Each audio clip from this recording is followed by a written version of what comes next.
Welcome into another edition of The Current Report, our weekly roundup of what's happening in the world of digital media. I'm your host, Chris Brooklier. Now, it's no secret to say AI has taken the world by storm. And in each big advertising convention over the past year, from CES to Advertising Week to Cannes, marketers have been praising AI as the next big thing. But even though we're in the very early stages of the AI revolution in the advertising world, we want to separate what's real from what's just hype. So to do that, we brought in Dan Larkman, CEO of the programmatic agency Keynes Digital. We spoke with Dan during CES about AI, streaming, and the death of cookies.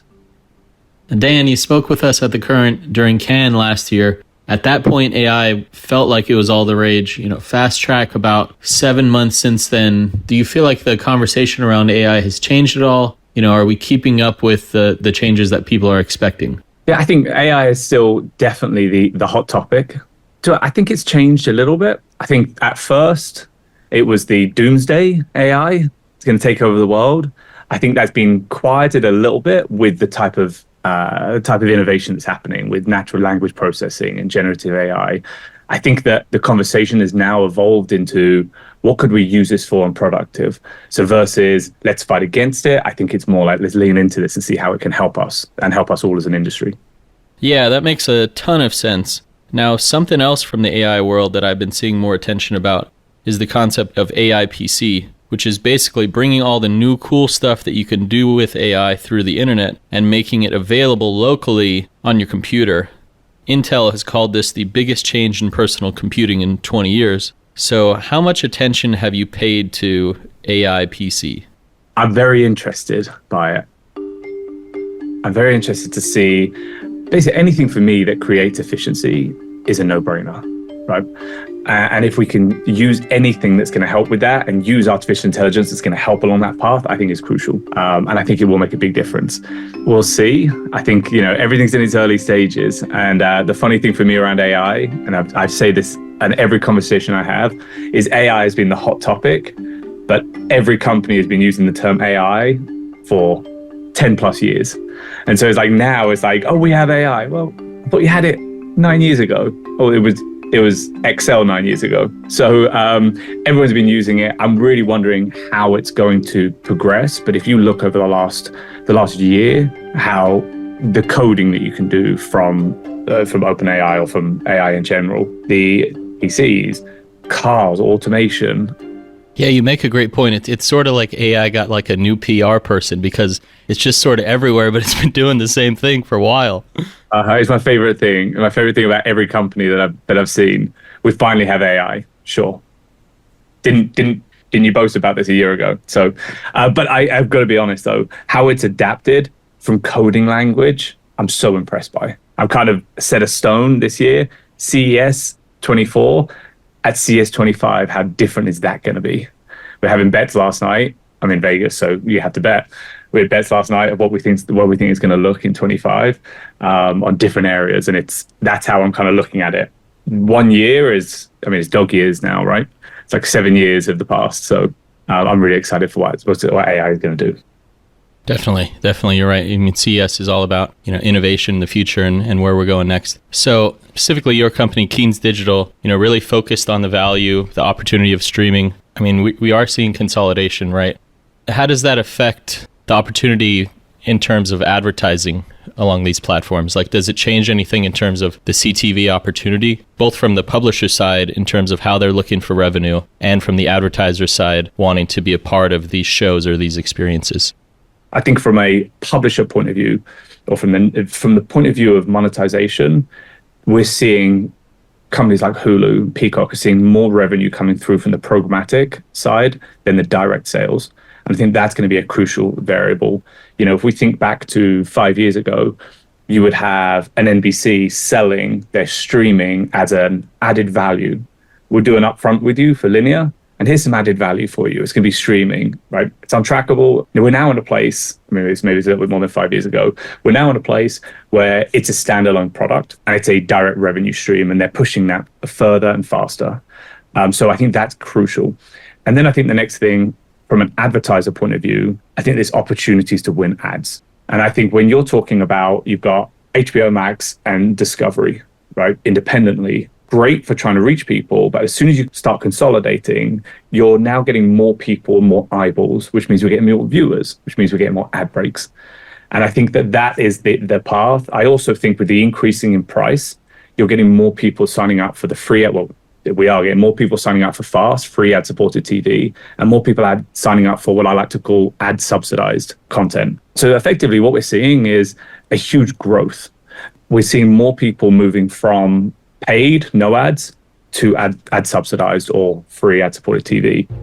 I kind of use the analogy of, it's not like music where you got a Spotify account or you got Apple Music. You're not going to have both. But in this world, content is broken out.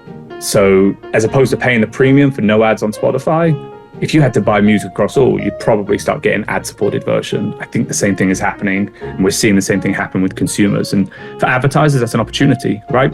If we think about it, advertisers are now getting the opportunity to find that consumer across different platforms, which is why programmatic is such a powerful channel when it comes to connected TV. You know, one thing that I think goes along with the CTV conversation as well is the transparency and the measurement that comes along with it. You know, when I speak with agencies and people sort of in the CTV world, they bring up transparency as one of the biggest things that their clients are really asking about. So how do you feel like that's evolving? Do you feel like it's good enough right now, especially as we move into sort of more of a privacy conscious world? I do not think it's good enough. I think transparency is a hot topic. It's always a hot topic, right? But I think a lot of companies I'm seeing are producing data that they want to be sharing versus let me share all the data. Let me show you what's working, what's not working. And I think we need to stop thinking of CTV as it's a channel like Meta, CTV. Because if you think Meta, let's just Facebook, CTV. Well, Facebook performs like this, CTV. Well, CTV could be across 50 different TV networks, across 1,000 different audience providers. And if you did sequential messaging with display ads, 50,000 display publishers, right? You're in that world where it's very different. So it's a lot of more testing, but you need the transparency to know what to test. It's not on off. It should be, I'm not seeing success on these channels, right? Maybe local news tends to have a lower video completion rate, right? Maybe we don't see success there. You want to pull back on those and spend more on the Peacocks, the Hulus, the Maxes of the world. I think that transparency isn't there. It can be, and there's steps to get us there. And I think transparency on reporting and outcomes. You know, when we think about, we love companies like Measured that do third-party attribution for growth of the channel. I think that type of transparency is needed. And I think that's something that's going to be really big this year. I think we're going to see more of those third-party attributions coming through. Yeah, my view has always been the same, which is you want different incentives. As a company, Keynes sells media, right? So if we boil it down, our incentive is to sell more media, drive great performance, you'll buy more media, right? So I don't want to mark my own homework. I want a company like Measured or a House or a third-party attribution to come in and say, here is the actual incremental value of Keynes. Here is what you should be spending, right?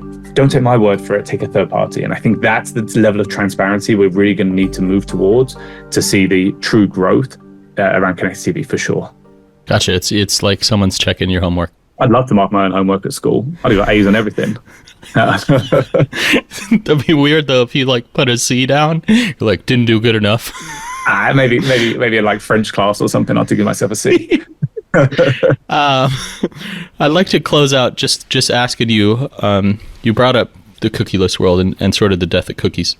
So are you getting, what are you hearing about new strategies for marketers this year? Do you think that it's going well? Do you think that we're in a good spot? Is it going too slowly? Are people not there yet? What are your thoughts? I think it's obviously a hot topic. It's like that Spider-Man meme where they're all pointing at each other. I feel like that's what the cookieless world is right now, where you've got advertisers who are turning around to their partners like Keynes saying, well, you guys are doing it. You've got people like Keynes, we're a little different, we're doing it differently, but for this, Keynes pointing at, say, the Trade Desk going, well, you guys have got this. And so you've got these, like, everyone's kind of pointing at who's going to do it. If we're being real, Google has moved 1%. And we're going to start seeing what impact that has. In the connected TV world, it's not a cookie-based environment. I'm less worried about it. The attribution, building the audience, is where that becomes a little bit more important and crucial. What is the likely outcome and what's the actual impact? I think it's one of those conversations no one's really sure yet what's going to happen. For me, I think that connected TV has set itself up for it. I think we weren't impacted from the iOS update You remember 14.5 back in a year, 2 years ago, where Facebook had a third of their revenue was impacted overnight. We didn't get impacted by that. It impacted from Keynes. It impacted us about, I think it was sub 3%. I think that we're going to start seeing that, and there's different triggers. So for us, what our focus is right now is making sure that we're working with our partners, our advertisers, on getting CRM lists as a future-proof trigger. We've been doing that pretty heavily. Now, with that Wall Street Journal article, you've got multiple people talking about it. And that's really powerful for us, because now the advertisers are a little nervous. Give us your CRM list. Let us upload that. The open internet really win this race. Core IDs. I think we're going to be in a place where we've got this shared ID that's going to work, and it's going to overtake and replace cookies. I'm very interested to see at the end of this year. I'm skeptical it's going to be a massive difference this year, but I'm glad the conversation's happening. It's really getting people to talk about it, and I think that will speed up the end outcome. I'm glad it was 1% and not 100% on day one, which I think we would have all freaked out. We'd be having I wouldn't be talking to you now. Yeah, that'd be a fire sale for sure. All right. Well, it was a pleasure speaking with you, Dan, especially because you brought up the Spider-Man meme, which is definitely one of my favorites. It was a pleasure speaking as well. Thank you so much for having me, as always. All right. Have a good one. Next, here's our roundup of what's making news across the internet. Amazon's making another big advertising splash after becoming an investor in Diamond Sports, the largest operator of regional sports networks in the US. More live sports will soon come to Prime Video for all the teams that Diamond has streaming rights for, which ESPN reports is 31 of the 37 overall teams that Diamond has rights for. Now, this is likely a boon for Amazon in its quest to create an advertising stronghold on Prime Video, and these live sports offerings are coming on top of Prime Video's new advertising plan, which every viewer is automatically enrolled in unless they pay $3 more a month. And finally, we're capping off this episode with one last thing. And this week, we're spotlighting a quote from Hilton CMO David Weinstein. On the current podcast, Weinstein broke down how the hotel brand looked to stand out amongst the crowd for its first big marketing campaign since the pandemic. They found their answer in simplicity. And in a sea of sameness of this kind of eat, pray, love, wanderlust of travel and people on goji berries and surfboards, that's not my travel experience most of the time. Why were we glorifying the destination but not the thing we provide in this travel experience, the stay itself? And we thought back to our founder, Conrad Hilton, over 100 years ago, said it was our job to fill the earth with the light and warmth of hospitality. So we have this really unique purpose in the world, very different than everyone else, and yet a sea of sameness marketing environment. And what we realized was we were going from campaign to campaign, getting sick of it before anybody else even saw it, before it even wore in. We needed a platform. We needed our version of what we're going to stand for. And so as we looked with TBWA, the answer was there all along. It's the stay.